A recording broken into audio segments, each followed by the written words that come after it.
အရှိလေပိုင်းဒေသရဲ့တင်မာမှုတွေဟာတနေ့ထက်တနေ့ပိုမိုပြင်းထန်လာနေပြီးအခုအခါမှာတော့ကာတာနိုင်ငံအထိကူးစက်လာခဲ့ပြီဖြစ်ပါတယ်။ဒီကနေ့ကြာသပတေးနေ့မှာတော့ကာတာနိုင်ငံရဲ့မြို့လှဒိုဟာတစ်ခွင်မှာကျဲလောင်တဲ့ပောက်ကွဲတဲ့အမြောက်များကိုဒေသခံတွေကြားခဲ့ရတယ်လို့သတင်းတွေထွက်ပေါ်လာပါတယ်။ဒီပောက်ကွဲမှုတွေဟာမြို့တော်ရဲ့နေရာနဲ့အပြာကနေကြားနေရတာဖြစ်ပြီးဒေသတွင်းလူညွန့်ရေးအခြေအနေကိုပိုမိုဆိုးရင်စရာဖြစ်စေခဲ့ပါတယ်။ဒီဖြစ်စဉ်မှာသတိထားရမယ့်အချက်တစ်ခုကတော့ဒိုဟာမြို့ဟာအမေရိကန်ရဲ့အရှေ့အလယ်ပိုင်းဒေသတွင်အကြီးဆုံးလေတပ်စခန်းတည်ရှိရာနေရာဖြစ်နေတာပါပဲ။ဒါကြောင့်အခုဖြစ်ပွားခဲ့တဲ့ပောက်ကွဲမှုတွေဟာလက်ရှိဖြစ်ပွားနေတဲ့ဒေသတွင်းစစ်ပွဲအခြေအနေတွေနဲ့တိုက်ရိုက်ဆက်ဆက်နေနိုင်တယ်လို့နိုင်ငံတကာစီရေးလေးလာသူတွေကသုံးသပ်နေကြပါတယ်။တစ်ချိန်တည်းမှာပဲအမေရိကန်သမ္မတဒေါ်နယ်ထရမ့်ကလည်းပင်လယ်ရေကြောင်းကုန်သွယ်မှုတွေအထူးသဖြင့်စွမ်းအင်တည်ယူပို့ဆောင်ရေးလုံခြုံမှုရှိစေဖို့အတွက်အမေရိကန် Navy တပ်ဖွဲ့ဝင်တွေကိုတင်ပို့အနေနဲ့သူလိုက်ပါစောင့်ရှောက်ပေးဖို့အမိန့်ပေးထားပါတယ်။ဒါဟာဟော်မုတ်ရေလက်ကြားကနေကမ္ဘာစွမ်းအင်စီးဆင်းမှုမပြတ်တောက်စေဖို့အမေရိကန်ရဲ့စီရေးအင်အားကိုအသုံးပြုပြီး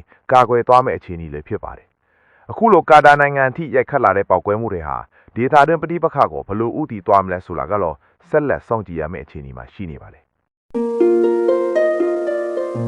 ။